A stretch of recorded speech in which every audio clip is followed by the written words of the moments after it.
শরীয়তপুরের নড়িয়া উপজেলার চামটা ইউনিয়ন বিএনপির কর্মী সভা অনুষ্ঠিত হয়েছে। রবিবার ২৬ জানুয়ারি বিকাল ৩টায় শহীদ স্মৃতি উচ্চ বিদ্যালয়ের মাঠে চামটা ইউনিয়নের আয়োজনে এই কর্মী সভা অনুষ্ঠিত হয়।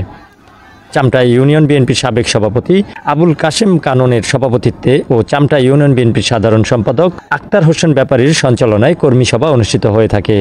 অনুষ্ঠানে প্রধান অতিথি হিসেবে উপস্থিত ছিলেন সাবেক সংসদ সদস্য, জাতীয় নির্বাহী কমিটির অন্যতম সদস্য ও জেলা বিএনপির সভাপতি আলহাজ শফিকুর রহমান কিরণ। এই সময় শফিকুর রহমান কিরণ বলেন, চামটা ইউনিয়নকে জাতীয়তাবাদী চেতনার শক্তিশালী ঘাঁটি হিসেবে গড়ে তুলতে হবে। দলীয় ঐক্য বজায় রেখে প্রতিটি নেতাকর্মীকে সংগঠনের জন্য নিবেদিত হয়ে কাজ করতে হবে। বিএনপি গণমানুষের দল আর জনগণই আমাদের মূল শক্তি। তাছাড়া তিনি আরও বলেন, মাদক ও চাঁদাবাজি বিষয়ে বিএনপি কোনো ধরনের ছাড় দেবে না। মাদক ব্যবসায়ী ও চাঁদাবাজদের দলের ভেতরে কোনো জায়গা নেই। সবাইকে এসব অপকর্ম থেকে দূরে থেকে সংগঠনের সুনাম ধরে রাখতে হবে। কর্মসংস্থানের ব্যবস্থায় যদি ভালোবাসার প্রতীক হয়ে থাকে তাহলে বিএনপি এখানে সবচেয়ে বেশি ভোট পাবে ইনশাআল্লাহ।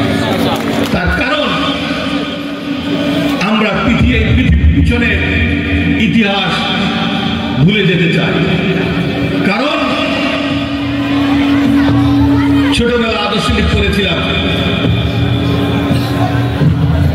এ সময় অন্যান্যদের মধ্যে উপস্থিত থেকে বক্তব্য দেন নড়িয়া উপজেলা বিএনপির সভাপতি আলহাজ শামসুল আলম দাদন মুন্সি, শরীয়তপুর জেলা বিএনপির যুগ্ম সাধারণ সম্পাদক অধ্যাপক শেখ ফরিদ হোসেন, নড়িয়া উপজেলা বিএনপির সিনিয়র সহসভাপতি মাস্টার শাহিন হাওলাদার, শরীয়তপুর জেলা বিএনপির সদস্য মিজানুর রহমান, নড়িয়া উপজেলা বিএনপির উপদেষ্টা ও সভাপতি শরীয়তপুর জাতীয়তাবাদী ফোরাম যুক্তরাজ্য ইউকে শফিকুল ইসলাম তুহিন ব্যাপারী, সহসভাপতি শরীয়তপুর জেলা জাতীয়তাবাদী ফোরাম যুক্তরাজ্য ইউএসএ আউয়াল ব্যাপারী, নড়িয়া উপজেলা বিএনপির সহসভাপতি খান মোহাম্মদ নেসার উদ্দিন সহ অন্যান্য নেতৃবৃন্দরা এ সময় উপস্থিত ছিলেন। এ সময় অতিথি বক্তা হিসেবে বক্তব্য রাখেন নড়িয়া উপজেলা বিএনপির সহসভাপতি মনির হোসেন ভূঁইয়া, নড়িয়া উপজেলা যুবদলের সভাপতি ফজলুল ওয়াহেদ খান নিক্সন, নড়িয়া উপজেলা যুবদলের সাধারণ সম্পাদক মাহবুবুর রহমান খোকন, নড়িয়া উপজেলা স্বেচ্ছাসেবক দলের আহ্বায়ক শরীফ ওয়াহিদুজ্জামান উজ্জ্বল, নড়িয়া উপজেলা স্বেচ্ছাসেবক দলের সদস্য সচিব বিএম আজিজুল হাকিম, নড়িয়া উপজেলা ছাত্রদলের সাবেক সভাপতি নোমান চোকদার ও প্রমুখ।